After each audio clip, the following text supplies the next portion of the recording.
Here's the strange part. One of the most influential philosophers in human history might not have been real. Lao Tzu. The name itself means old master, not a birth name, a title. And that right there tells you something. The man behind one of the most profound texts ever written, the Tao Te Ching, left almost no trace of himself. No verified birth records, no confirmed death, no lineage that historians can agree on. Even the century he supposedly lived in is debated. Some say he was a court archivist in the Zhou dynasty, a keeper of sacred texts. Others say he was a myth, a name stitched together from the teachings of several wise men across centuries. And still others believe he was real, but deliberately erased himself from history, which, if you understand his philosophy, would be the most Lao Tzu thing he could have done. Because that's the paradox sitting at the heart of everything he taught. The greatest presence comes from absence. The loudest message comes from silence. The most enduring legacy comes from a man who wanted no legacy at all. The story, or the legend, depending on who you ask, goes like this.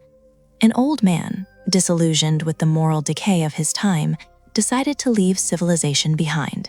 He headed west, toward the mountains, and at the border pass, a gatekeeper recognized him, or so the tale says, and refused to let him leave without first writing down his wisdom. What came from that single request was the Tao Te Ching.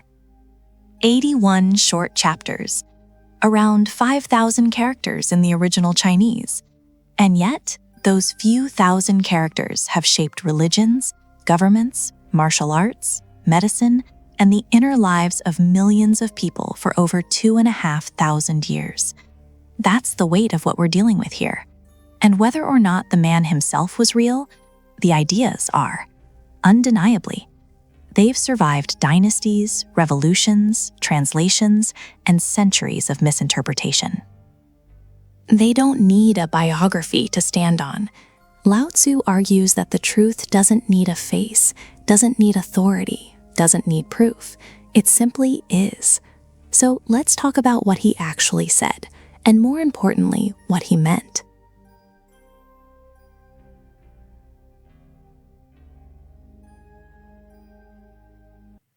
There's a concept at the heart of Lao Tzu's philosophy that most people hear once and immediately misunderstand. Wu Wei. It's often translated as non-action, and that translation has done more damage than good, because people hear non-action and they think laziness, they think passivity, they think doing nothing.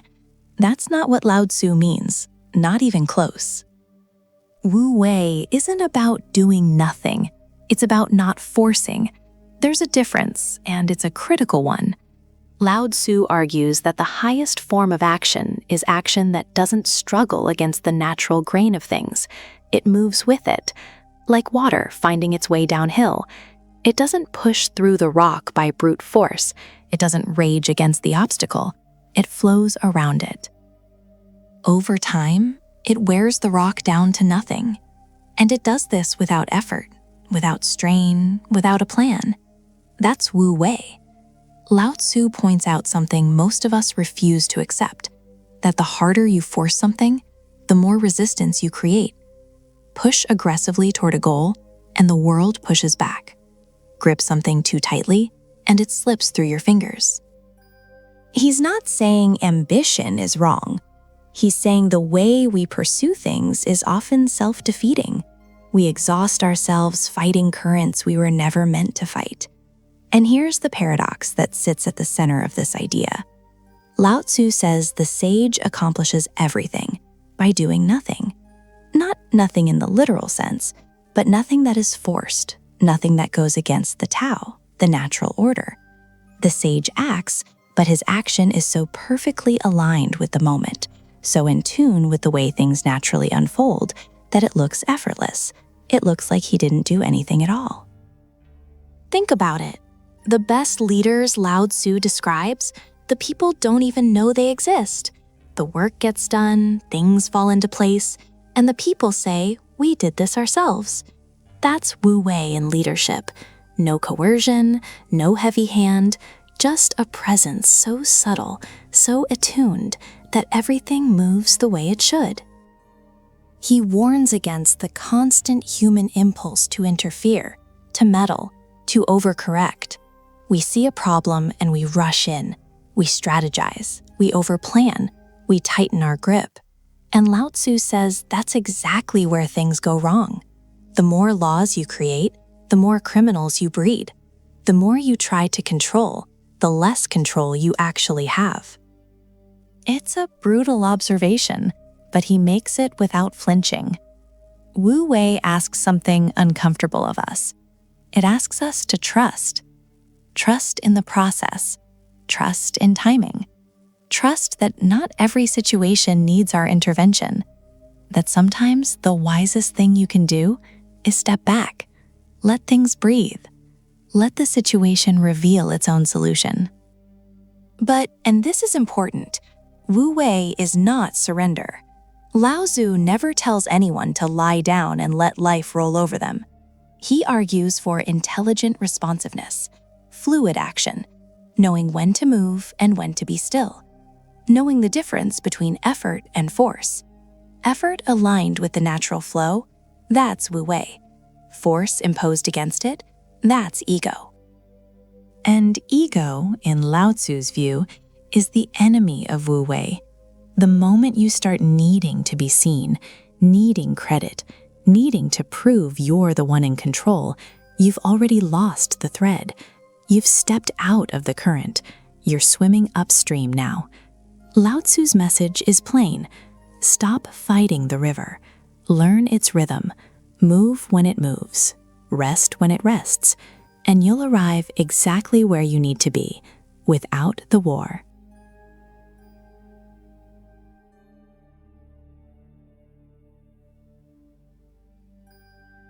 Most people think leadership means control, command, authority imposed from the top down, a firm hand, a loud voice, a presence that dominates every room. Lao Tzu saw it differently, completely differently. He argues that the greatest leader is one the people barely know exists. Not the tyrant, not the hero, not even the one who's loved, the one who's almost invisible. He writes in the Tao Te Ching, "When the best leader's work is done, the people say, 'We did it ourselves.'" Sit with that for a moment. He's not talking about weakness. He's not talking about passivity. He's describing something far more radical, a kind of leadership so refined, so aligned with the natural order that it doesn't feel like leadership at all. It feels like things just unfolded the way they were supposed to. And this is where most people misunderstand him. They hear letting go, and they think it means doing nothing, stepping aside, giving up control entirely. But that's not what Lao Tzu means, not even close. He points out that water is the softest thing in the world, and yet it carves through stone. It doesn't force, it doesn't fight, it just moves, persistently, patiently, in the direction it was always meant to go. That's his model of power, not the sword, not the fist, water. So when he talks about the invisible leader, he's describing someone who governs like water moves, without friction, without resistance, without the need to announce themselves at every turn. They create conditions. They set things in motion. And then they get out of the way. He warns against the leader who micromanages, the one who needs to be seen, the one who hoards credit, craves recognition, tightens his grip on every decision. That kind of leader, Lao Tzu says, breeds resentment, fear, and eventually, rebellion. The harder you grip, the more slips through your fingers. There's a deep paradox here, and he knows it. He leans into it. He argues that the way to gain influence is to stop chasing it. The way to earn trust is to extend it first. The way to hold power, real, lasting power, is to release the obsession with holding it. The leader who tries to own everything ends up controlling nothing. But the one who serves, who empowers, who trusts the people beneath them to rise, that leader builds something that doesn't crumble the moment they leave the room. And he's not being idealistic, he's being strategic. He observes nature, how ecosystems sustain themselves, how seasons turn without anyone commanding them to. There's an intelligence in that, an order that doesn't need enforcement. Lao Tzu says the wise ruler mirrors this, governs with a light touch, speaks little, acts less, but when he does act, it lands.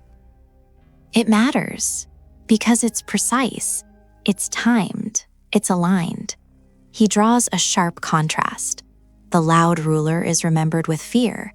The kind ruler is remembered with gratitude. But the truly great ruler, he's barely remembered at all because his people felt free. They felt capable. They never felt ruled in the first place. That's the invisible leader. Not absent, not weak, just unobtrusive. Like the roots of a tree no one sees, but without them, the whole thing falls. Lao Tzu doesn't ask leaders to abandon authority. He asks them to redefine it, to stop measuring power by how much noise it makes, and start measuring it by how much space it creates.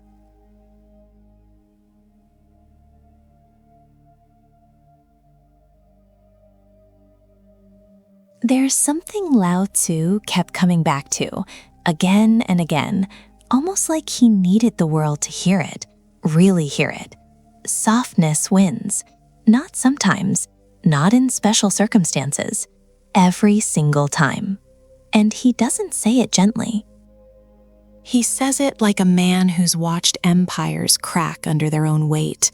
He argues that what is soft and yielding will always overcome what is hard and rigid. Always. That's not a suggestion. That's his law of nature. He points to water, the softest thing in the world. It doesn't fight rock. It doesn't argue with stone. It just moves. Flows around it, over it, through it. And given enough time, it wears the rock down to nothing. The rock never stood a chance. Not because the water was stronger in the way we usually think of strength, but because it never resisted. It never broke.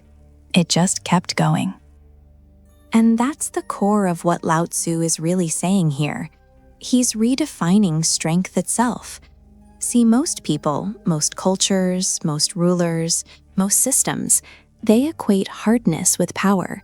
The bigger army wins, the louder voice commands, the rigid stance holds ground. But Lao Tzu looks at all of that and shakes his head. He warns that what is stiff and unbending is a disciple of death. Those are his words, a disciple of death. He's not being poetic for the sake of it. He means it literally. Rigidity breaks every time. Think about a tree in a storm. The old oak, thick, proud, unyielding, snaps in half. But the young willow, it bends, it sways, it touches the ground and comes right back up. Lao Tzu uses this exact comparison. He argues that the stiff and the mighty fall, while the soft and the flexible endure. The willow survives not in spite of its softness, but because of it. And here's where it cuts deep. He's not just talking about trees and water. He's talking about people, about how we live, how we lead, how we deal with conflict. He suggests that the person who stays soft, who doesn't harden in the face of opposition, is the one who lasts. The one who adapts. The one still standing when the dust settles. But, and this is important, Lao Tzu isn't talking about weakness. He's not saying, be a pushover. That's a misreading, a shallow one. What he's pointing to is something far more deliberate. Softness, in his philosophy, is a conscious choice, a strategy. It takes more discipline to remain flexible than it does to clench your fists and push back. Anyone can be hard. That's the easy path. Softness? That requires awareness, patience, an understanding of how the world actually works beneath the surface. He points out that nothing in the world is softer or weaker than water, and yet nothing is better at attacking what is hard and strong. There's a quiet ferocity in that observation. Water doesn't announce itself. It doesn't declare war. It just does what it does, relentlessly, without ego, without noise. So when Lao Tzu says softness defeats hardness, he's not offering comfort. He's offering a warning to the powerful, to the proud, to anyone who believes that force is the final word. It never is. The soft outlast the strong, the yielding outlast the rigid, and the ones who understand this, who truly understand it, they move through the world differently, not with aggression, not with submission, but with something far more dangerous: patience.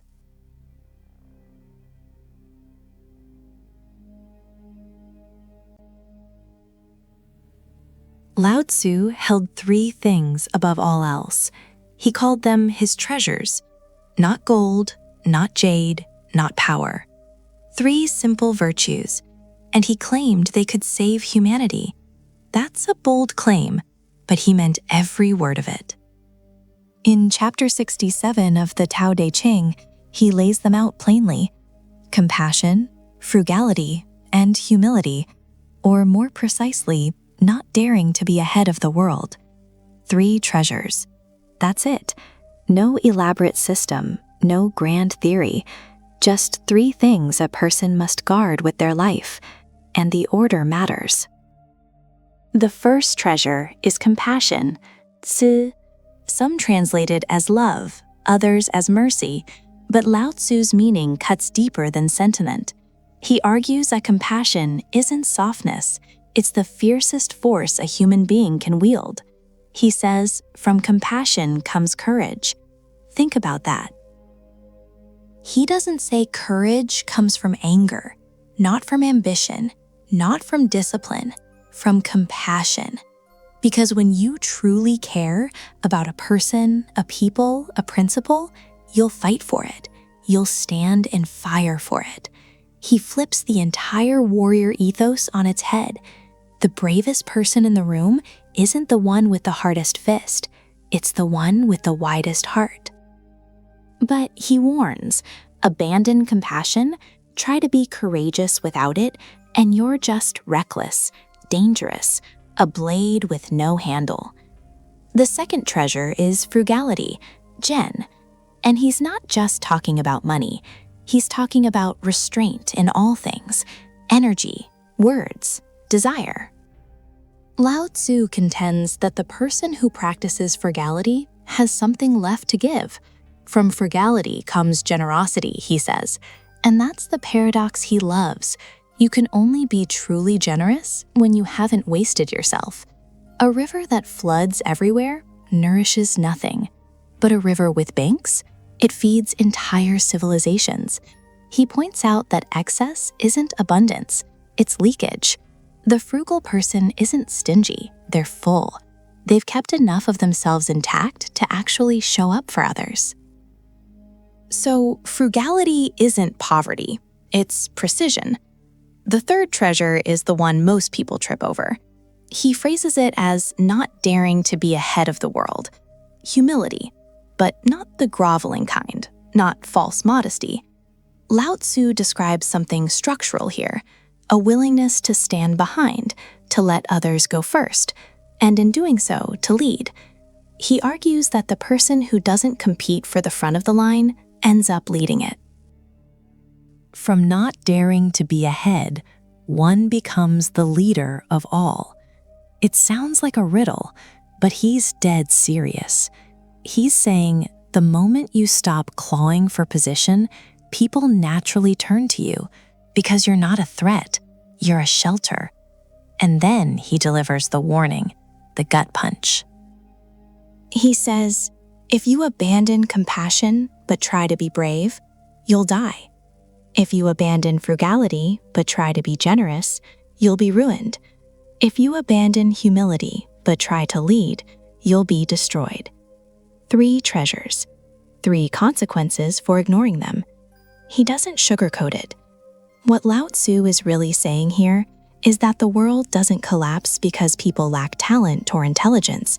It collapses because they throw away the only 3 things that hold it together: compassion, frugality, humility. Everything else, strategy, strength, ambition, is secondary, decoration. Without the 3 treasures, it all falls apart. He held these close, guarded them, and he told anyone who'd listen, these aren't just virtues, they're survival.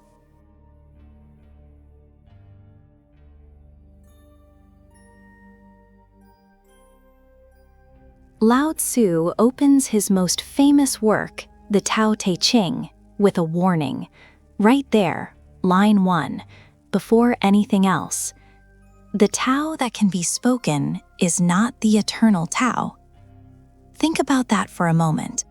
The man sits down to write an entire book about something, and the very first thing he tells you is that it can't be described, that whatever word you use, whatever label you slap on it, you've already missed it. And that's not a contradiction. That's the point. See, Lao Tzu argues that there's a force behind everything, behind every star, every river, every breath you take. He calls it the Tao, but he's quick to clarify. That name? It's just a placeholder, a finger pointing at the moon. The name is not the thing itself. So what is it? He describes the Tao as the source, the origin of heaven and earth. It existed before the universe had shape, before there was light, before there was even nothing. He says it is silent, formless, unchanging, and yet everything flows from it. Everything returns to it. It's not a god. Lao Tzu never frames it that way. The Tao doesn't judge, doesn't reward, doesn't punish. It doesn't sit on a throne and hand down commandments. It simply is. It moves through all things, the way water moves through soil, quietly, without force, without announcement. He points out that the Tao gives birth to all things, but doesn't claim ownership over them. It nurtures everything, but doesn't demand gratitude. It guides without controlling. And this, right here, is one of the deepest ideas Lao Tzu puts forward. The greatest power in existence doesn't need recognition, doesn't need a name, doesn't need worship. It just works. And here's what makes it so difficult for most people. We're wired to categorize, to define, to pin things down with language. But Lao Tzu warns that the moment you define the Tao, you limit it. You turn the infinite into something finite. You cage something that was never meant to be caged. He uses paradox constantly and deliberately. The Tao is empty, yet inexhaustible. It does nothing, yet nothing is left undone. It's older than any god, yet it never ages. These aren't riddles for the sake of being clever. He's telling you that reality itself operates beyond the neat little boxes your mind wants to put it in. And there's a stillness to how he presents it. No urgency, no desperation. Lao Tzu doesn't argue for the Tao the way a philosopher argues for an idea. He doesn't try to convince you. He simply lays it out, almost like he's describing something he can see, and you can't, yet. He compares the Tao to a valley, to an uncarved block, to the space inside a vessel that makes the vessel useful. Always pointing toward what's hidden, what's overlooked, what most people walk right past without noticing. And that's the challenge he places at your feet. Not to learn more, not to think harder, but to unlearn, to strip away the noise, the labels, the assumptions, until what's left is something you can't name, something you can only feel. The Tao doesn't announce itself. It doesn't compete for your attention. It doesn't need to. Lao Tzu argues it was here before you arrived. It'll be here long after you're gone. And whether you acknowledge it or not, it's moving through you right now. That's the Tao, the force that refuses to be named. And according to Lao Tzu, that refusal is exactly what makes it eternal.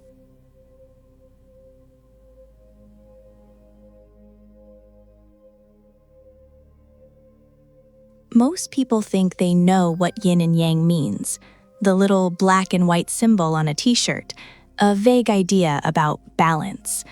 But Lao Tzu, he meant something far deeper, far more unsettling. He argues that what we call good and what we call bad, they don't exist the way we think they do. They're not two separate forces fighting each other.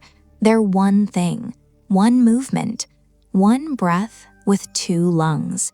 And that changes everything. See, Lao Tzu points out something most of us spend our whole lives resisting. That darkness is not the enemy of light. It's the other half of it. You can't have one without the other. Not because the universe is cruel, but because that's simply how reality is structured. Day doesn't defeat night. Night doesn't defeat day. They take turns, they complete each other, and neither one is more real than the other. When everyone agrees on what is good, the concept of evil is right there with it. You can't define one without creating the other. They arise together, always. And here's where it gets uncomfortable. Lao Tzu warns that the moment you cling to one side, the good side, the right side, you've already lost the plot, because you've split reality in half. You've turned life into a war. And you'll spend your days chasing one thing and running from another, never at rest, never whole. Think about it. Every tyrant in history believed they were on the side of good. Every war was fought in the name of something righteous. Lao Tzu saw this trap thousands of years ago. He argues that rigid moral labels, this obsessive need to sort everything into good and bad, that's not wisdom. That's the beginning of conflict. But he's not saying morality doesn't matter. That's a lazy misreading. What he's saying is subtler, more precise. He's saying the Tao, the underlying force of everything, doesn't pick sides. It holds both. It moves through both, like water that fills every shape without judging the container. So what does that actually look like in a life? Lao Tzu suggests that the wise person doesn't chase pleasure and flee from pain, doesn't glorify success and demonize failure. They see the whole picture. They understand that a setback carries the seed of something useful, and a victory, if you grip it too tightly, carries the seed of downfall. He says it directly. Misfortune is what fortune leans on. Fortune is what misfortune hides behind. That's yin and yang. Not a bumper sticker, not a decorative symbol, a living, breathing principle that runs through everything. And Lao Tzu takes it even further. He argues that the person who truly understands this stops forcing, stops labeling, stops dividing the world into neat little boxes. Because the moment you do that, you're no longer seeing reality. You're seeing your opinion of reality. And those are two very different things. The Tao doesn't call the storm evil, doesn't call the calm good. It simply moves. It simply is. Lao Tzu asks us, not gently, not politely, to do the same, to stop warring with half of existence, to stop pretending life should only be one thing. It won't be. It can't be. And the sooner that lands, truly lands, the sooner the fighting stops.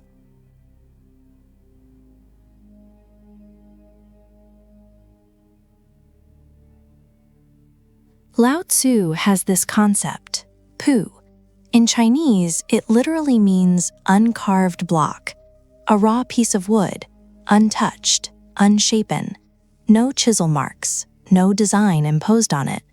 And he uses this as a metaphor for the original human state. Not innocence in some naive, childlike way, something deeper than that. He's pointing at a state of being before conditioning, before labels, before the world told you what you should want, who you should become, what success is supposed to look like, before all the carving began. And make no mistake, Lao Tzu sees civilization itself as the chisel. He argues that the moment society starts shaping a person, through education, through morality, through ambition, something essential gets lost. The raw, natural wholeness of the individual gets chipped away, piece by piece, year by year, until what's left isn't the person anymore. It's a sculpture, something carved to fit, something acceptable, something useful, but not whole, not real. This is a hard idea to sit with, because it cuts against everything we're taught. We're told growth means addition, learn more, achieve more, become more. Lao Tzu says the opposite. He warns that the more you add, the further you drift from what you actually are. Growth, in his view, isn't about becoming something. It's about unbecoming everything you were never supposed to be in the first place. And he doesn't just say this casually. He builds his entire philosophy around it. The uncarved block isn't a starting point you leave behind. It's the destination. It's what you return to if you're wise enough, if you're brave enough. Because here's what Lao Tzu understood. Stripping away is harder than building up. Any sculptor will tell you that. Removing requires more precision, more clarity, more courage than piling on. He points out that children embody this quality naturally. They don't perform, they don't strategize, they respond to the world directly, without a filter of expectation or pretense. And that's not weakness. That's a kind of power most adults have completely forgotten. But, and this is where Lao Tzu gets sharp, he's not telling you to act like a child. He's telling you to notice what was taken from you, the simplicity, the directness, the ability to exist without constantly measuring yourself against something external. That's what the uncarved block represents. A state before comparison, before competition, before performance. He argues that society rewards the carved, the polished, the refined, and in doing so, it punishes the raw, the natural, the unforced. People learn early, very early, that being themselves isn't enough. So they start carving. They carve themselves before anyone else gets the chance to. And they call it self-improvement. Lao Tzu calls it loss. There's a line in the Tao Te Ching, chapter 19, where he says to abandon cleverness and the people will benefit 100-fold. That sounds extreme, almost reckless, but he's not attacking intelligence. He's attacking the performance of intelligence, the endless shaping and reshaping of the self to meet external standards. He's saying, stop, just stop. What's underneath all that effort is more valuable than anything you could construct on top of it. The uncarved block doesn't need to prove itself, doesn't need validation, doesn't need an audience. And that's precisely why it's powerful. Lao Tzu isn't offering a technique here. He's offering a diagnosis. The carving is the wound. The return to simplicity, to pu, is the healing. Not by doing more, but by undoing what was never yours to begin with.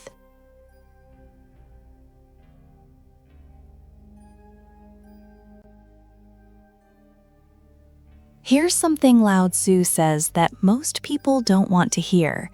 The pursuit of happiness, that thing we've been told is our birthright, our mission, the whole point of being alive, is the very thing that guarantees we won't find it. Sit with that for a moment. He doesn't sugarcoat it. He argues that the more desperately you chase after happiness, the further it runs from you. And it's not because happiness doesn't exist. It's because the chasing itself is the problem. The grasping, the constant hunger for the next thing, the next achievement, the next purchase, the next relationship, the next version of your life that you're convinced will finally make you feel whole. Lao Tzu sees through all of it. He calls it out for what it is, an endless loop, a wheel that never stops spinning. You get the thing you wanted, you feel good for a moment, and then the emptiness creeps back in. So you reach again, and again, and again. He warns that this cycle doesn't lead to fulfillment. It leads to exhaustion, spiritual exhaustion, the kind that no amount of success can fix. And he goes further. Lao Tzu argues that happiness and misery are not opposites. They're partners, two sides of the same coin. You can't have one without inviting the other. He points out that the moment you attach yourself to pleasure, you've already set the stage for suffering, because pleasure fades, always. And when it does, what's left? The desperate need to get it back. So what does he actually suggest? Something radical, something that sounds almost cold until you really understand it. Lao Tzu argues for a state beyond happiness and sadness, a kind of inner equilibrium. Not numbness. He's not talking about feeling nothing. He's talking about not being enslaved by what you feel. Joy comes? Fine, let it come. Sorrow comes? Let that come too. But you don't cling to either. You don't build your identity around either. You watch them arrive, you watch them leave, and you remain. That's the core of it, remaining, steady, unmoved. Not because you're hard, but because you're rooted in something deeper than mood, deeper than circumstance. He points out that the sage doesn't laugh louder than everyone in the room, doesn't weep louder either. The sage is present, centered, not riding the highs, not drowning in the lows. And because of that, paradoxically, the sage experiences a peace that the happiness chaser will never know. But here's what makes this so brutal. Lao Tzu isn't just criticizing a habit. He's criticizing a whole way of life, the way most of us live. We measure our days by how good they felt. We measure our years by how many desires we managed to fulfill. And Lao Tzu says that's the wrong scoreboard. You've been keeping score in a game that was rigged from the start. He asks, in essence, what if contentment isn't something you find? What if it's something that's already there, buried under all the noise, under the wanting, under the comparing, under the relentless need for more? He argues that the moment you stop chasing, the moment you release that white-knuckle grip on how life is supposed to look, something shifts. Not fireworks, not some grand revelation, just stillness. And in that stillness, something that happiness was always pretending to be. Lao Tzu doesn't promise bliss. He doesn't promise reward. He promises something harder to sell, but far more durable. He promises peace, but only if you stop running long enough to let it find you.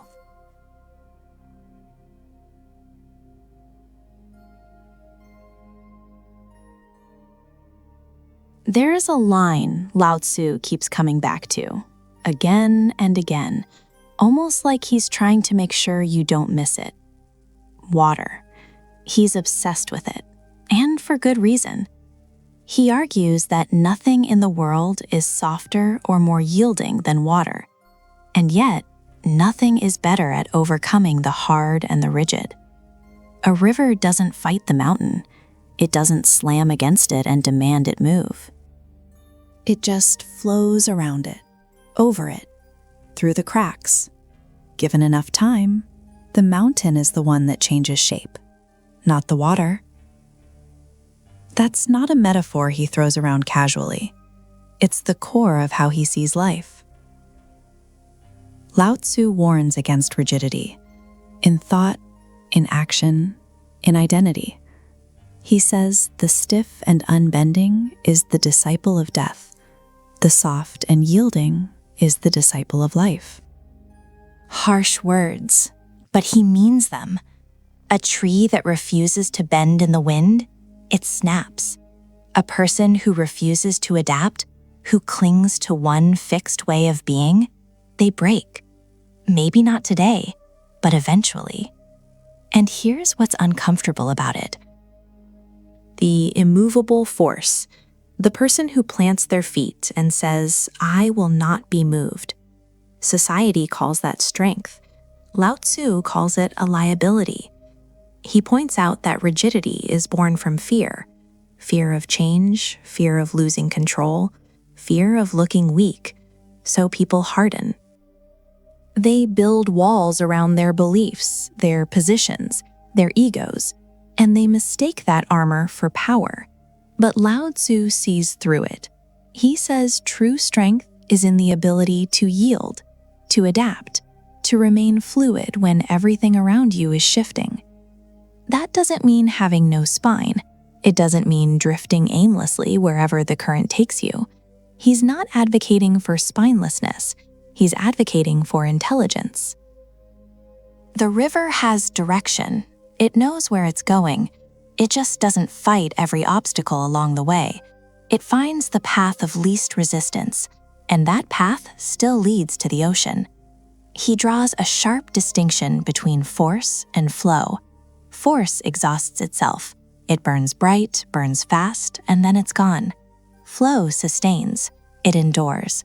It outlasts everything that tried to block it. And Lao Tzu says the wise person understands this. They don't waste energy on battles that don't need to be fought. They conserve, they redirect, they move like water, always forward, never stuck. There's a deeper layer here too. He argues that the reason water is so powerful is because it seeks the lowest place. It doesn't climb, it doesn't compete, it settles where no one else wants to go. And in doing so, it becomes essential, indispensable. Everything flows toward it. Everything depends on it. Lao Tzu sees humility in that, real humility, not the performed kind, the kind that actually gives you an advantage. So when he tells you to stop being the rock and start being the river, he's not telling you to be passive. He's telling you to be smart, to stop wasting your life pushing against things that will wear you down, to stop mistaking stubbornness for courage. He's saying, bend before you break, move before you're moved, and trust that softness, over time, reshapes the world more than force ever could. The rock sits in the riverbed and thinks it's winning, but Lao Tzu knows better. Give it 1,000 years. The rock will be sand, and the river will still be flowing.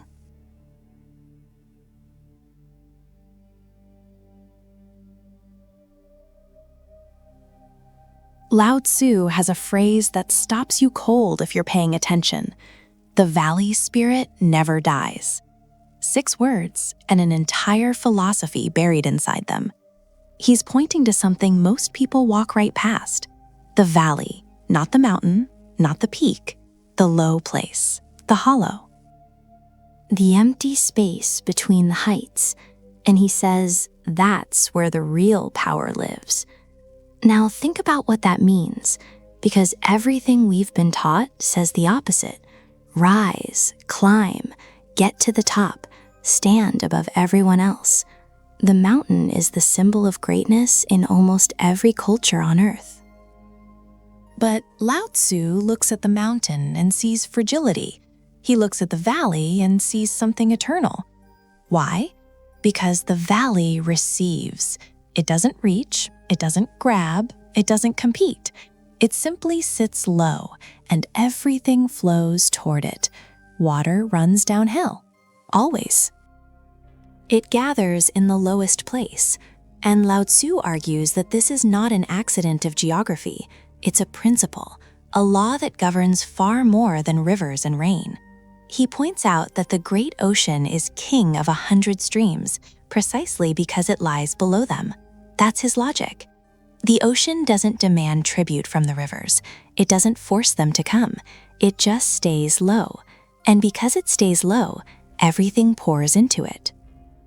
Willingly, naturally, without resistance.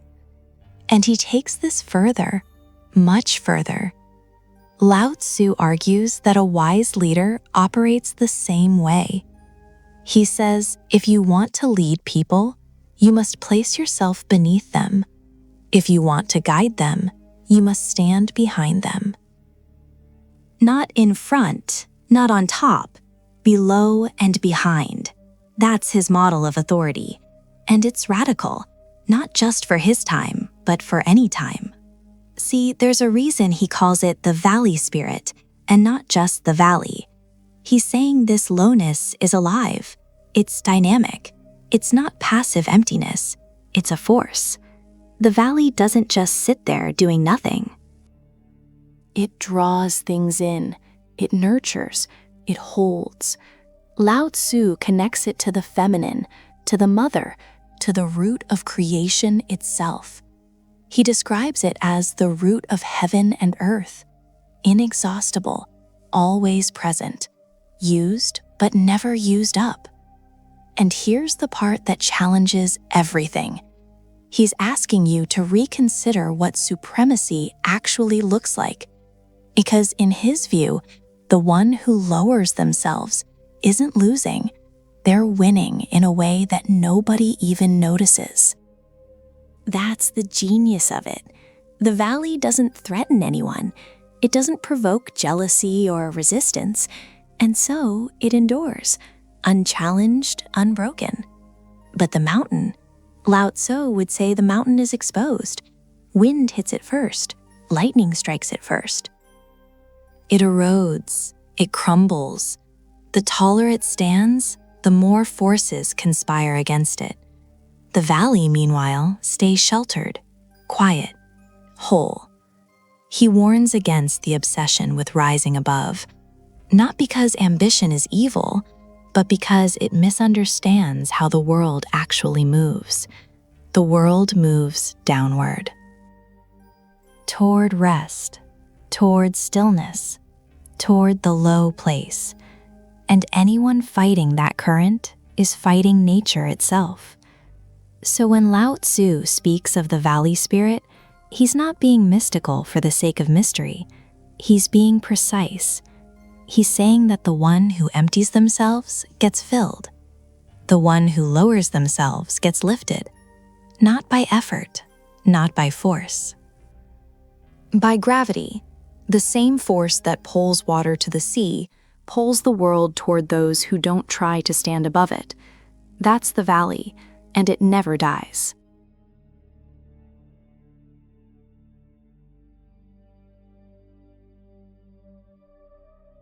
Lao Tzu looked at the world and saw people straining, pushing, forcing, grinding themselves down to dust, and getting nowhere. And he had one word for all of it: stop. He called his principle Wu Wei. It's often translated as non-action, but that translation is lazy. It misses the point entirely. Lao Tzu isn't saying do nothing. He's saying stop forcing things. Stop swimming against the current and then wondering why you're drowning. Wu Wei isn't inaction. It's the right action, at the right time, with no wasted effort. Think of water. He comes back to water constantly. It doesn't try to flow downhill, it just does. It doesn't struggle to fill a container, it just does. It doesn't force its way through rock, it wears it down over decades, patiently, without strain. And yet, Lao Tzu argues, nothing in the world is more powerful than water. Nothing. That's Wu Wei. Effortless, relentless, unstoppable, precisely because it never tries to be. He points out something uncomfortable in the Tao Te Ching.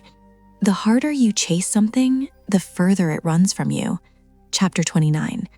Whoever tries to take the world and act on it, I see them failing. He's blunt about it. You cannot grip life. The tighter you squeeze, the more slips through your fingers. Relationships, goals, peace of mind, all of it. He argues that the act of forcing is itself the failure, not what comes after. The forcing is the problem, and people don't want to hear that because the world rewards effort, hustle. The person who sleeps 4 hours and grinds 16? Lao Tzu looks at that and shakes his head. He contends that this kind of striving is a sickness, not a virtue. He says, the sage acts without effort and teaches without words. Not because the sage is lazy, but because the sage has aligned with something bigger, the Tao, the natural order, and lets that current carry the work. Here's where it gets sharp. He warns that when you force outcomes, you don't just exhaust yourself, you distort the outcome. You bend it into something unnatural, something that can't hold. A forced friendship is brittle. A forced career is hollow. A forced peace is just a war waiting to happen. Lao Tzu says the things that last, the things that are real, they come without strain. They arrive when conditions are right, like fruit ripening. You don't pull a fruit into ripeness. You wait, you tend, and it comes. But Wu Wei isn't passive. He's very clear about this. It's not sitting on a mountain waiting for the universe to hand you something. It's awareness. It's reading the moment, knowing when to move and when to stay still, knowing when to speak and when silence does the work for you. He compares the sage to a skilled butcher in the Taoist tradition. The blade finds the joints, moves through gaps, never meets resistance. Not because the butcher is weak, because the butcher sees what others don't. Lao Tzu argues that the greatest things in life, trust, mastery, love, wisdom, can't be forced into existence. They emerge, naturally, when you stop white-knuckling every moment. So his challenge is simple and brutal. What in your life are you gripping too tightly? What are you forcing that refuses to be forced? He suggests, quietly, firmly, that the answer might be to let go. Not give up, let go. There's a difference. And that difference, he contends, is the difference between a life of exhaustion and a life that actually works.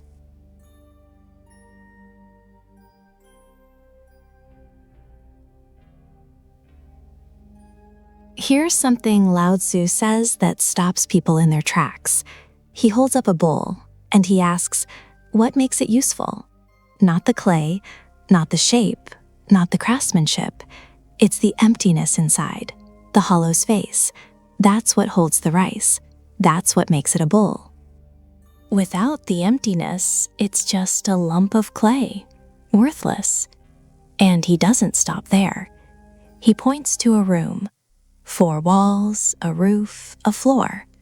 But Lao Tzu argues it's the empty space between those walls that you actually live in. Cut a door and a window, it's the holes, the openings, the nothing, that make the room functional. The solid parts give structure, sure, but the emptiness, that's where life happens. A wheel. 30 spokes connect to a hub, but it's the hole at the center, the emptiness, that allows the axle to pass through. Without that void, the wheel doesn't turn. It goes nowhere. Lao Tzu is making a point that cuts against everything we're taught. We worship fullness. We chase accumulation. More knowledge, more possessions. More status, more noise. We stuff our lives to the edges and wonder why nothing moves, why everything feels stuck, heavy, cluttered. He argues that we've got it backwards, completely backwards. Emptiness isn't lack, it's capacity. It's potential. It's the very thing that allows something to function. And a life crammed full of opinions, full of ambitions, full of certainty, that life has no room left. No room for growth, no room for surprise, no room for the Tao to move through. And this isn't abstract philosophy. Lao Tzu is dead practical here. He warns about the mind that's too full, the person who walks into every room already knowing the answer. Already sure, already complete in their own estimation. That person can't learn, can't adapt, can't receive anything new. They're a bowl already overflowing. Pour more water in, it just spills over the sides. But the one who empties themselves, who lets go of the need to be right, to be full, to be finished, that person becomes like a vessel, open, ready, useful. Lao Tzu connects this directly to the Tao itself. The Tao is described as empty, inexhaustible, like a well that never runs dry precisely because it's hollow. It doesn't hoard, it doesn't accumulate, and because of that, it never runs out. He says the Tao is like a bellows. Empty, yet it produces endlessly. The more it moves, the more it gives. So the lesson here isn't just about bowls and rooms and wheels. It's about how to carry yourself through life. Lao Tzu argues that the wise person practices emptying, not as deprivation, not as some grim act of denial, but as a way of staying open, staying available to what's real. They don't fill silence with noise just because silence is uncomfortable.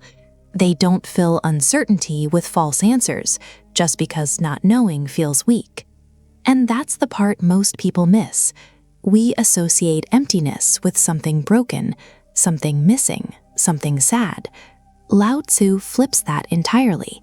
He says emptiness is the most powerful state there is. It's where usefulness lives, where possibility lives. The full cup gets no more tea. The empty one? It can hold anything. That's not a small idea.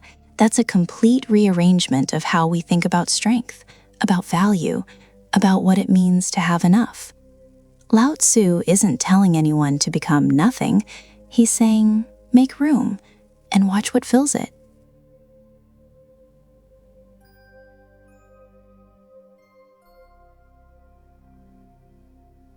Lao Tzu looked at the world and saw something most people miss. He didn't look at armies. He didn't look at empires.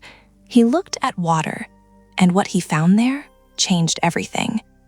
In chapter 78 of the Tao Te Ching, he makes a claim that sounds absurd on the surface. He says nothing in the world is softer or weaker than water, and yet nothing surpasses it in overcoming the hard and the strong. Nothing. Think about that for a moment. He's not talking about floods or tsunamis. He's talking about the nature of water itself, a single drop falling on stone, again and again and again. Over years, over centuries, that stone cracks, that stone splits, that stone surrenders. Not because water fought it, but because water never stopped. Lao Tzu argues that this is the deepest truth about power. Real power doesn't announce itself. It doesn't clash. It doesn't resist. It yields. It flows around the obstacle, and in doing so, it wears the obstacle down to nothing. He points out something uncomfortable here. Humans do the opposite. We brace, we harden, we build walls, inside and out. We think rigidity is strength. We think force is power. But Lao Tzu says no. He says the rigid and the stiff are disciples of death. The soft and the flexible are disciples of life. That's not poetry. That's an observation about how things actually work. A tree that cannot bend snaps in the storm. But water has no shape of its own. Pour it in a cup, it becomes the cup. Pour it in a river, it becomes the river. It takes the shape of whatever holds it. And yet, it is never truly held. It always moves. It always finds a way. Lao Tzu uses this to make a larger point about how a person should move through life. He argues that the wise do not compete. They do not force. They do not push against the current of things. They adopt. they yield, and through yielding, they endure. He calls this Wu Wei, often translated as non-action, but that's misleading. It doesn't mean doing nothing. It means not forcing, not striving against the grain of reality. It means acting the way water acts, effortlessly, naturally, without wasted motion. And here's where it gets sharp. Lao Tzu warns that people understand this intellectually, but almost no one practices it. He says everyone knows that the soft overcomes the hard. Everyone knows that the yielding overcomes the rigid, but no one is willing to live that way. Why? Because it looks like weakness. It looks like losing, and the ego cannot stand that. So people keep pushing, keep forcing, keep breaking themselves against problems that would dissolve on their own if given enough time and enough patience. But water doesn't care about appearances. Water doesn't care about winning or losing. It just moves downward, always downward, to the lowest place, the place no one else wants to go. And Lao Tzu says that's exactly where true strength lives, not at the top, not on the throne, but at the bottom, in the valley, in the place that receives everything and rejects nothing. He doesn't say this to be poetic. He says it because he observed it. In rivers, in rain, in the slow, patient carving of canyons over millennia. Water doesn't fight the mountain. It doesn't need to. It just keeps flowing. And one day, there is no mountain. That's the lesson. Not a trick, not a technique, a law of nature.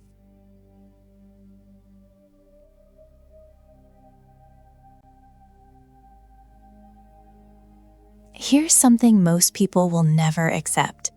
The harder you chase happiness, the faster it runs from you. Lao Tzu understood this over 2,000 years ago, and he didn't sugarcoat it. He argues, plainly, bluntly, that the very act of pursuing something is what keeps it out of reach. Not because the universe is cruel, but because the pursuit itself changes you. It turns you into someone who is always reaching, always grasping, never arriving. Think about that for a moment. You set a goal, you tell yourself, once I get there, I'll be happy. You work, you grind, you sacrifice, and then you get there. And what happens?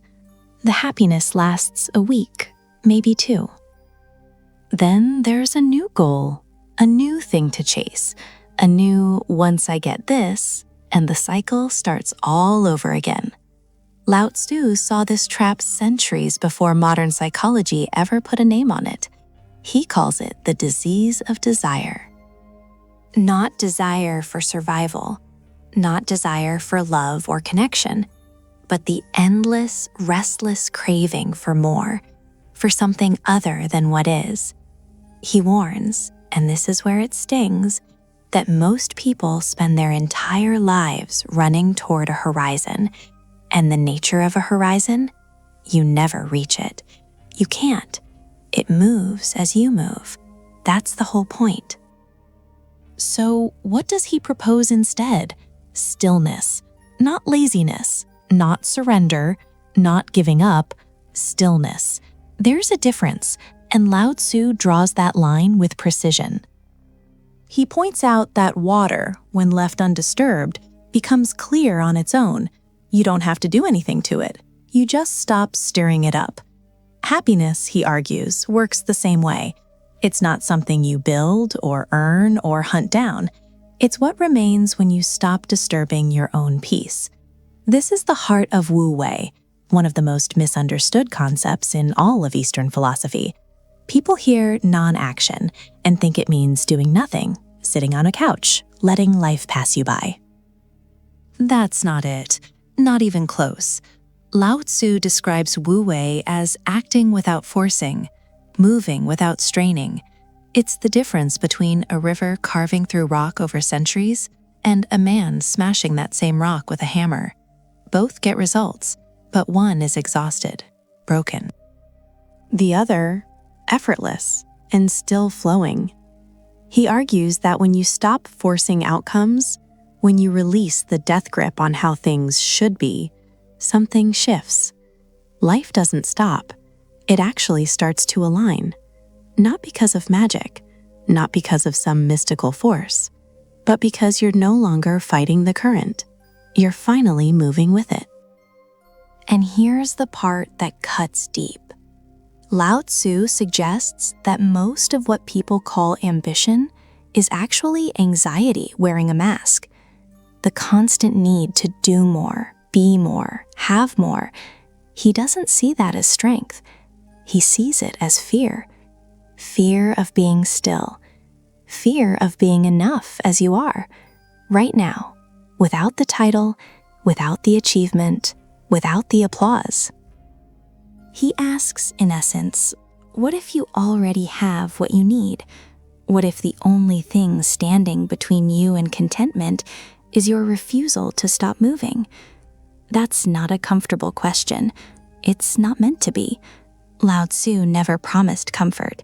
He promised clarity.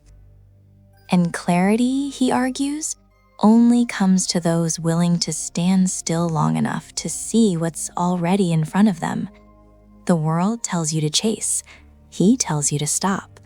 And in that stillness, not before it, not after it, but right there in it, is where peace has been waiting all along.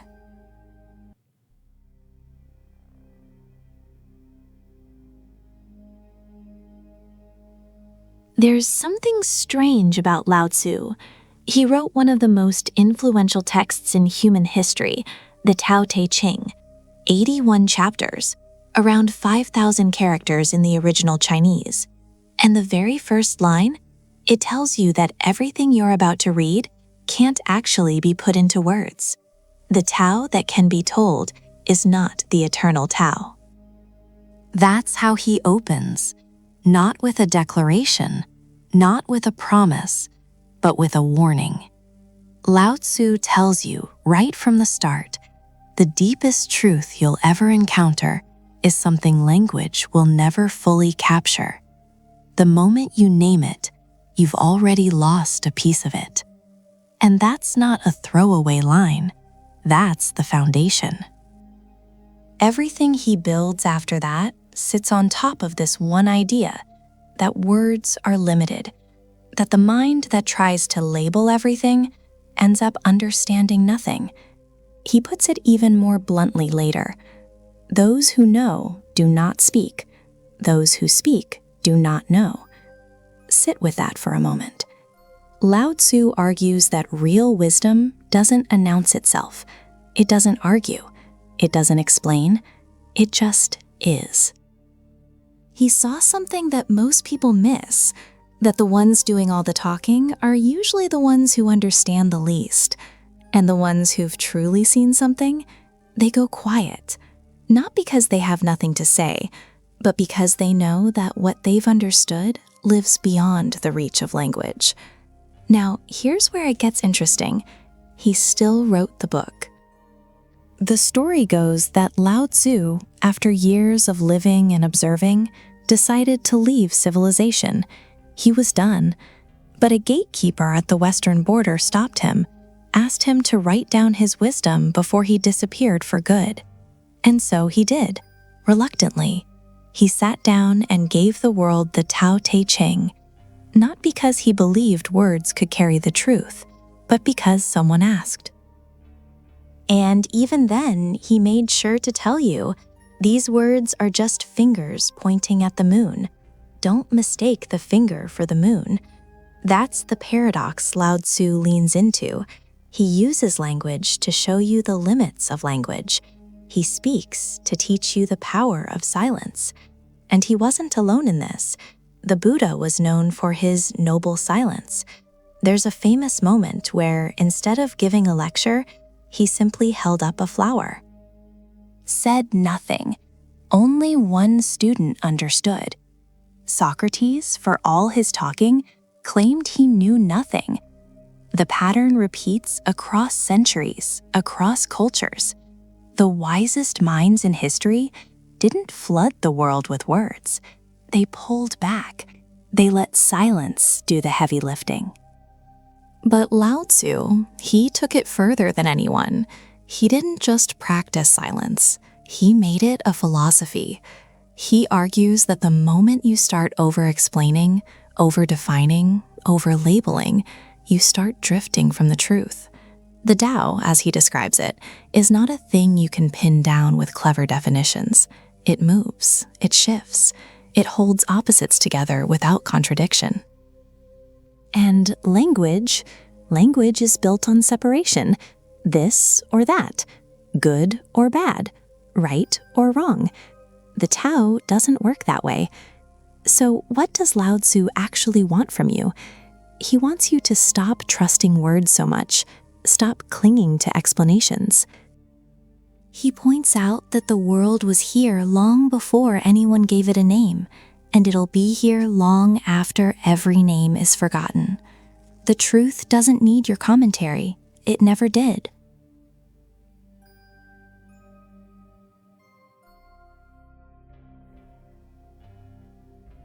There's a line in the Tao Te Ching that stops people cold.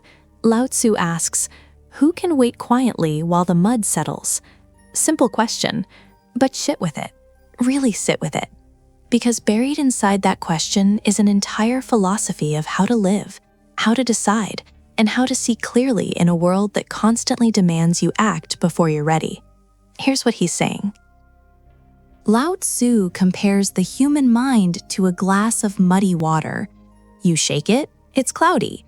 You stir it, it gets worse. You panic and try to filter it with your hands, you've just made a mess. But if you do the one thing that feels almost impossible, if you just set it down, leave it alone, the mud sinks, the water clears, on its own, without your help. And that's his point. Clarity is not something you chase. It's something that arrives, but only when you stop thrashing. Now, this isn't laziness. Lao Tzu isn't telling anyone to sit on a couch and wait for life to sort itself out. That's a misreading, a shallow one. What he's actually arguing is far more radical than that. He's saying the compulsion to act, the urgency to fix, the need to always be doing something, that impulse itself is the problem. Not the situation, the reaction to the situation. He warns against forcing outcomes, against gripping life so tightly that you crush the very thing you're trying to hold. There's a discipline in stillness that most people never develop, because stillness feels like failure. It feels like falling behind. And in a world obsessed with motion, choosing not to move looks like weakness. But Lao Tzu sees it differently. He sees stillness as the highest form of strength. The person who can stand in the middle of chaos and not react. That's the person who sees clearly. That's the person who acts at the right moment. Not too early, not too late. Right on time. Because they waited. They let the mud settle. And here's what makes this so difficult. He's asking people to trust a process they can't control, to believe that clarity will come without them engineering it. That takes a kind of faith most people don't have. Not religious faith, something quieter than that. A faith in the natural order of things, in the rhythm of life itself. Lao Tzu points out that nature never rushes. Water doesn't force its way through rock overnight. Seasons don't skip ahead. A tree doesn't strain to grow. It just grows. And yet, everything gets done. Everything reaches where it needs to be, without force, without stress, without a plan pinned to a wall. So, when he talks about muddy water, he's really talking about the human condition, the anxiety, the overthinking, the desperate need to know the answer right now. He's saying, you already have the answer. It's just buried under all that noise, all that mud you keep stirring up with your own restless hands. Stop stirring. That's it. That's the teaching. But don't mistake its simplicity for easiness. Lao Tzu understood. Doing nothing is the hardest thing a person can do because it requires surrendering the illusion of control. And most people would rather drown in muddy water than admit they were the ones muddying it all along. The water was always clear. You just wouldn't let it be.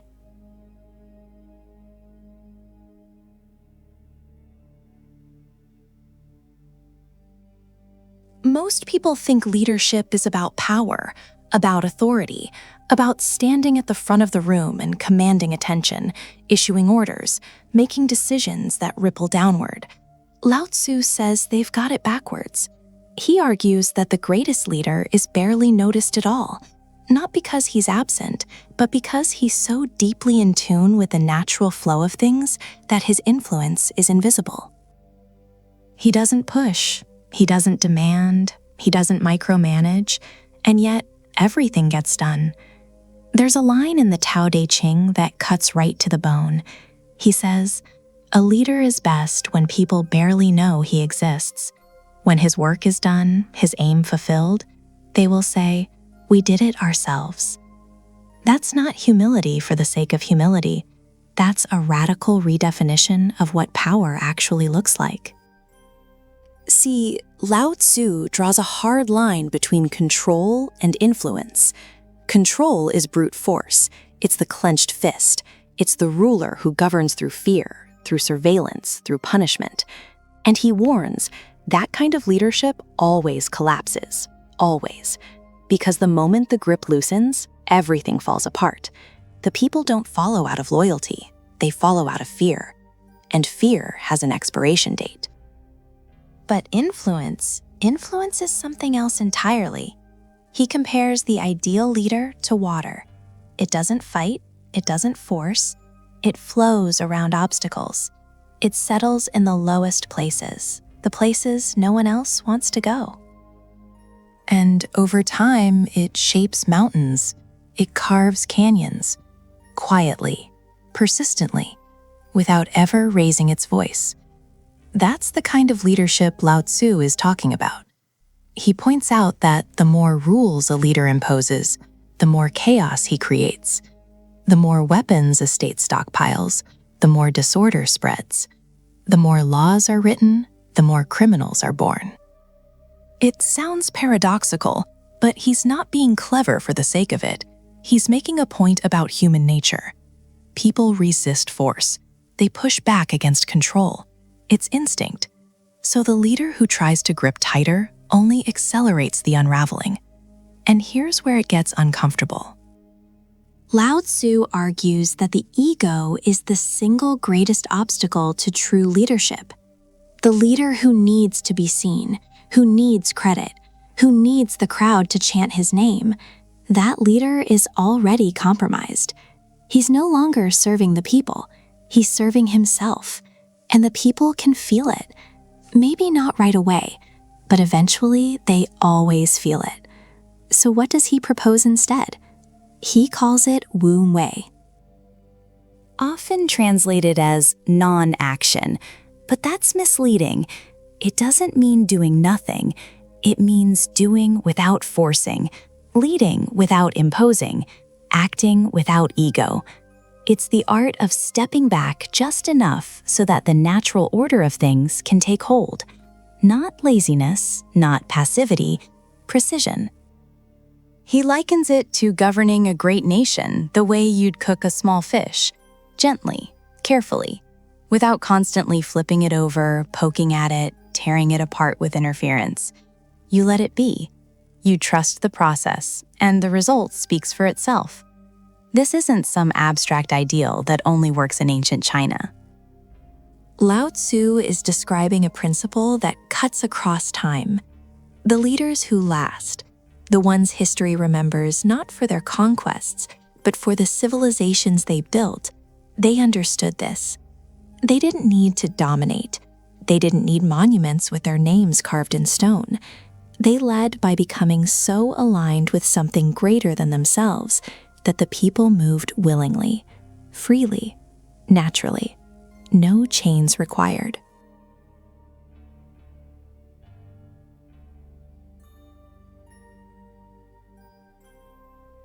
Most people walk through life carrying something heavy, not on their backs, inside them. It's the constant need to be seen, to be right, to be more than what they are. And Lao Tzu, over 2,000 years ago, looked at this and called it exactly what it is, a trap. He doesn't dress it up. He doesn't soften the blow. In the Tao Te Ching, he lays it bare. The ego is not your ally, it's your cage. And the walls aren't built by the world around you, they're built by you. Every time you chase approval, every time you cling to status, every time you need to prove yourself, you add another bar. Lao Tzu argues that the root of human suffering isn't what happens to us. It's the self we've constructed around what happens to us. Chapter 13 of the Tao Te Ching puts it bluntly. The reason we have great trouble is that we have a self. When we have no self, what trouble have we? Sit with that for a moment. He's not saying you don't exist. He's saying the version of you you've built, the one that needs validation, that fears humiliation, that measures itself against others. That version is the source of your suffering.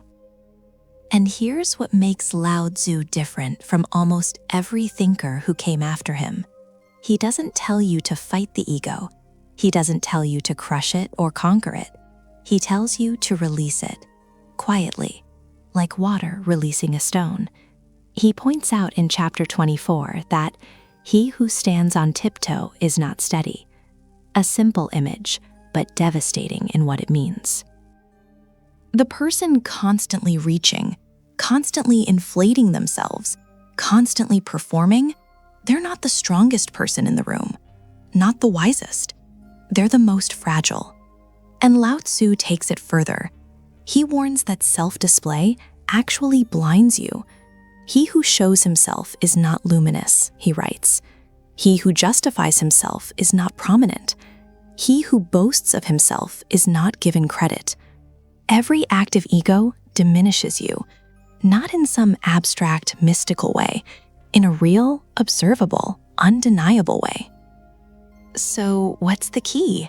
What does Lao Tzu offer in place of this prison? Emptiness, but not the kind people fear, not hollowness, not nihilism. He's talking about an emptiness that makes room, like a bowl. A bowl is useful not because of the clay, but because of the space inside it. Lao Tzu argues that when you empty yourself of ego, you don't become less, you become available to wisdom, to connection, to the natural flow of things he calls the Tao.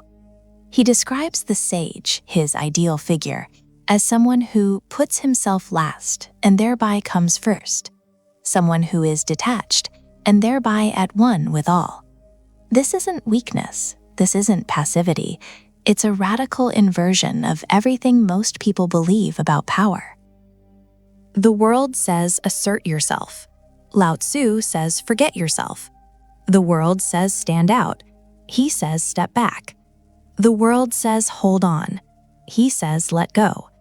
And the paradox, the one that burns through every chapter of his work, is that the moment you stop gripping is the moment you actually receive.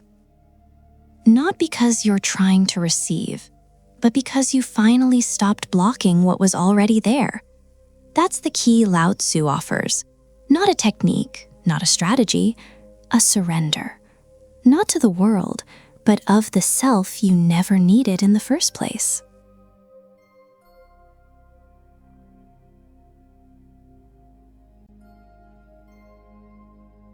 Lao Tzu doesn't debate. He observes. He watches water, he watches wind, he watches the empty space inside a cup, and tells you that's where the usefulness actually lives. And at the center of everything he teaches sits one idea, one concept that the modern world has almost completely forgotten: Wu Wei. Often translated as non-action, but that translation, it's misleading. It makes it sound passive, lazy even, like Lao Tzu is telling you to sit on a rock and do nothing. He's not. What Lao Tzu actually argues is something far more radical. He says the highest form of action is action without force, without struggle, without that desperate white-knuckled grip we put on everything we want. He points to water again and again because water doesn't fight the rock. It doesn't ram itself against obstacles. It flows around them, over them, under them, and given enough time, it wears the rock down to nothing. That's Wu Wei, not inaction, aligned action, action that moves with the grain of things, not against it.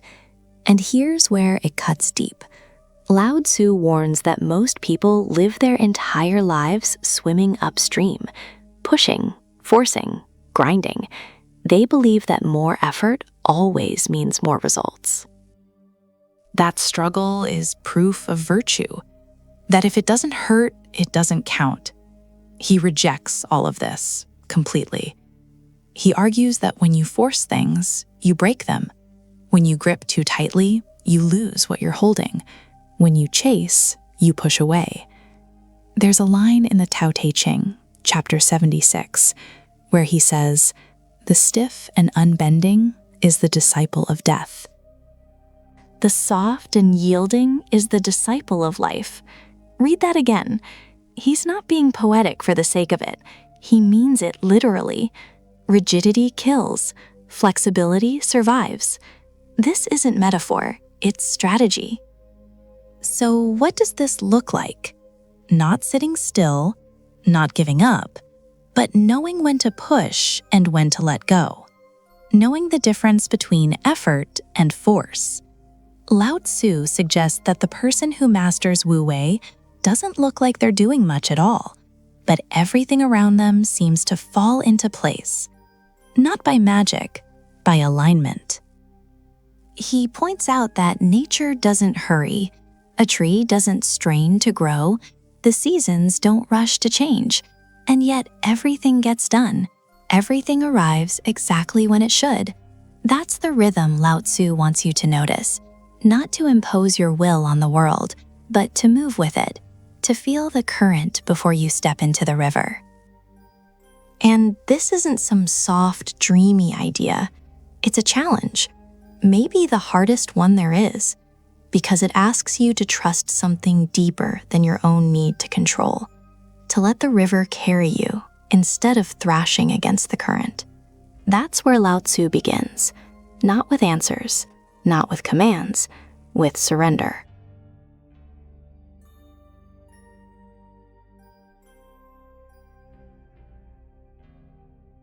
Lao Tzu had a word he kept coming back to, again and again, like a drumbeat through the entire Tao Te Ching.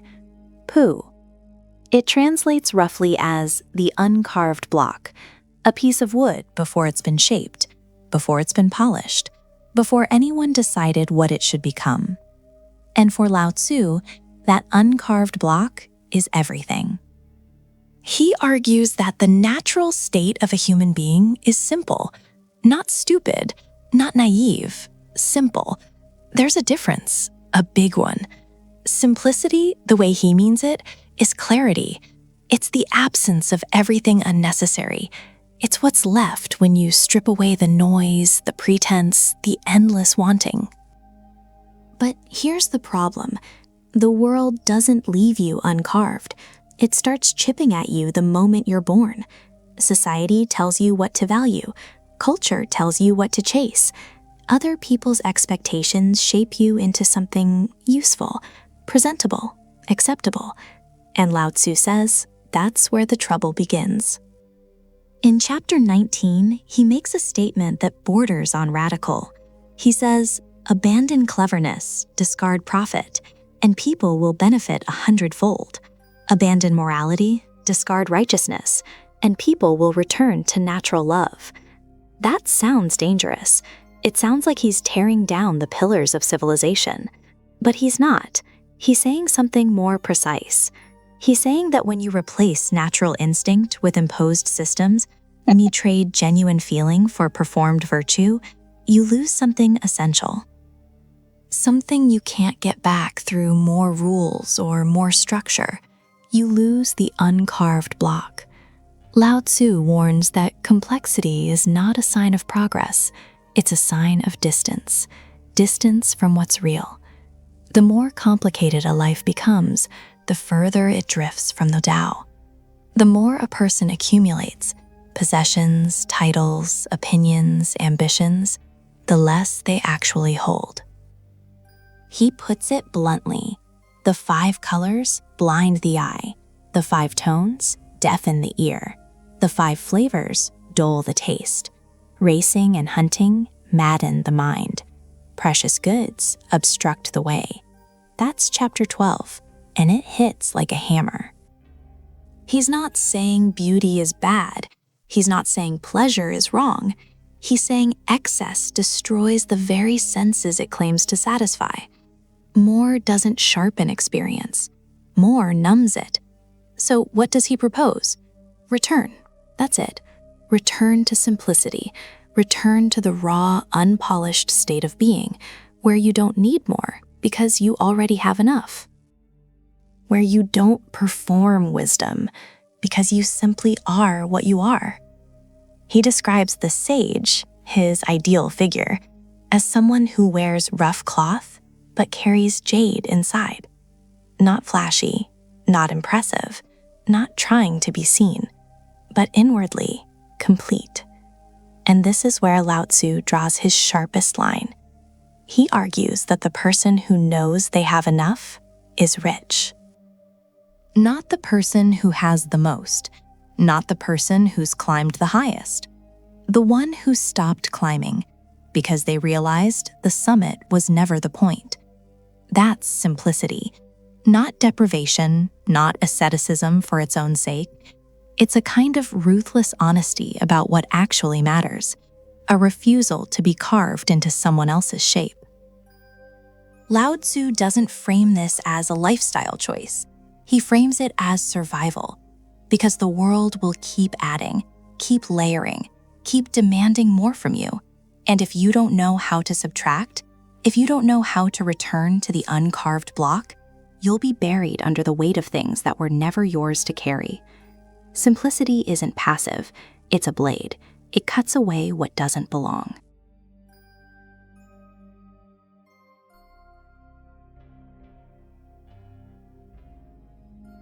There's a belief most people carry with them from the day they're born to the day they die. The belief that they're in control, that they're the ones deciding, directing, commanding the shape of their lives. Lao Tzu calls this an illusion, and not a harmless one. He argues that the need for control is one of the deepest sources of human suffering. Not because control is evil, but because it doesn't exist, not in the way people think it does. You don't control the weather. You don't control other people. You don't even control your own heartbeat. And yet, somehow, you've convinced yourself you're running the show. That's the illusion, and Lao Tzu peels it apart without mercy. He uses the image of a river, not once, not twice, over and over again. Because a river does something most humans refuse to do. It moves without deciding where to go.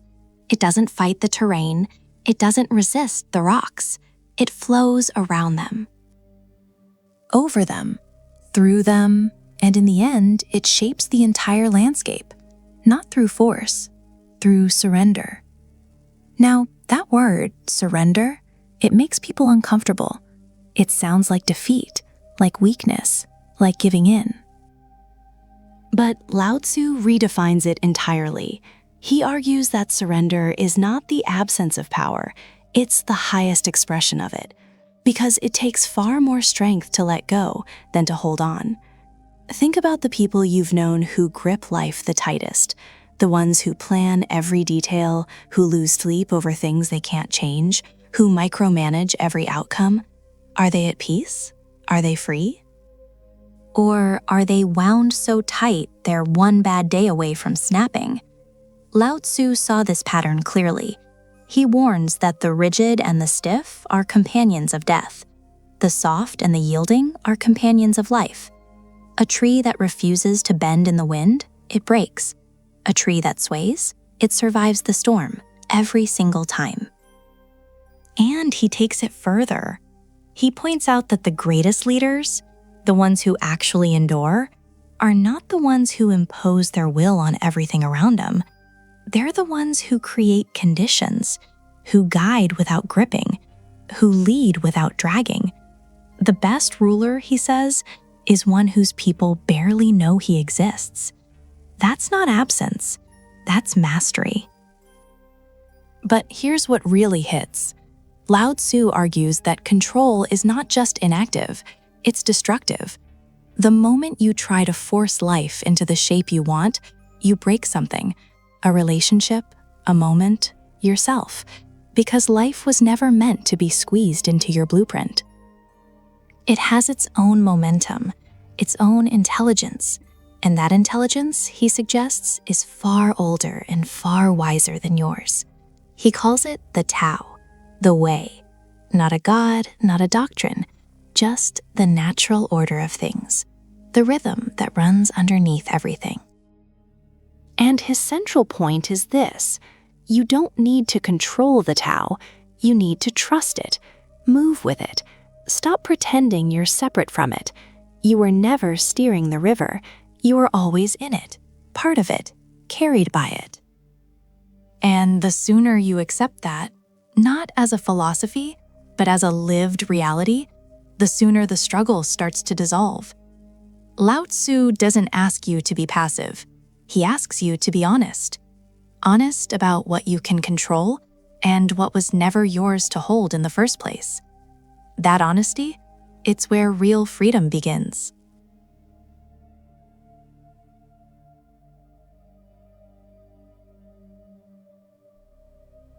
Lao Tzu watched the world very carefully, and what he saw, most people would have missed entirely.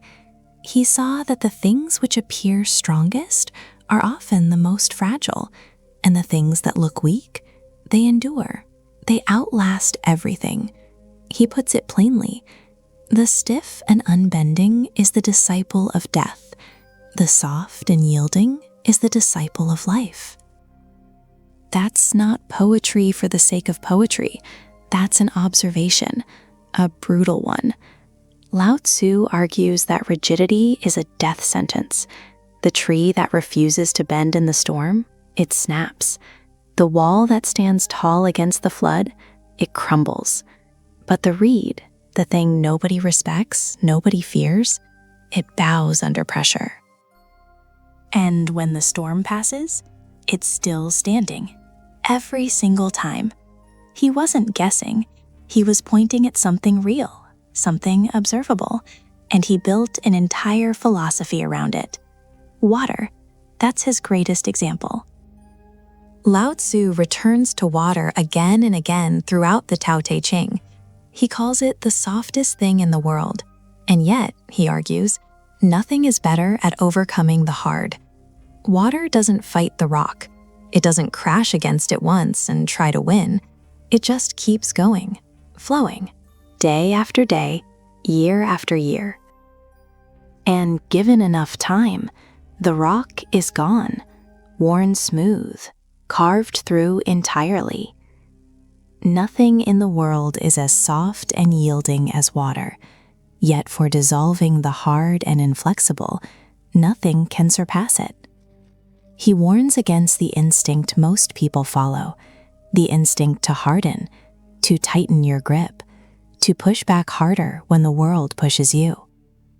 Lao Tzu says that instinct is wrong, dead wrong. He argues that the harder you clench, the more you lose. The more force you apply, the more resistance you create. And resistance, it eats you alive. So what does he propose instead? Yielding. Not as weakness, not as surrender, but as strategy, as intelligence. There's a critical distinction here that most people miss. Lao Tzu is not saying give up. He's not saying let the world walk over you. He's saying stop meeting force with force. Stop believing that strength means being immovable. Real strength, he argues, looks like flexibility, like adaptability, like knowing when to step aside and let the force pass through you instead of into you. And this applies everywhere, not just in nature. He points out that the rulers who grip power the tightest are the ones who lose it fastest. The leaders who try to control every detail create chaos. The people who chase things with desperate intensity push those very things away. There's a pattern, and Lao Tzu saw it clearly. Force defeats itself. Think about that. The very thing people rely on to win, aggression, dominance, control, Lao Tzu calls it a trap, a slow-acting one. You think you're winning because you're standing firm, but the cracks are already forming. You just can't see them yet. The reed doesn't have that problem. The reed has no ego invested in staying upright. It bends because bending is smart. It yields because yielding is survival. And when everything rigid has shattered and fallen, the reed is still there, quietly, without fanfare.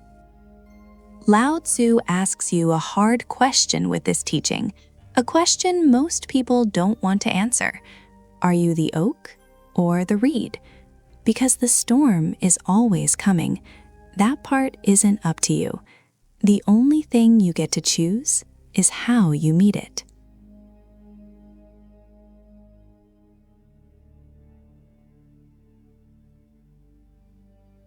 So what is the Tao?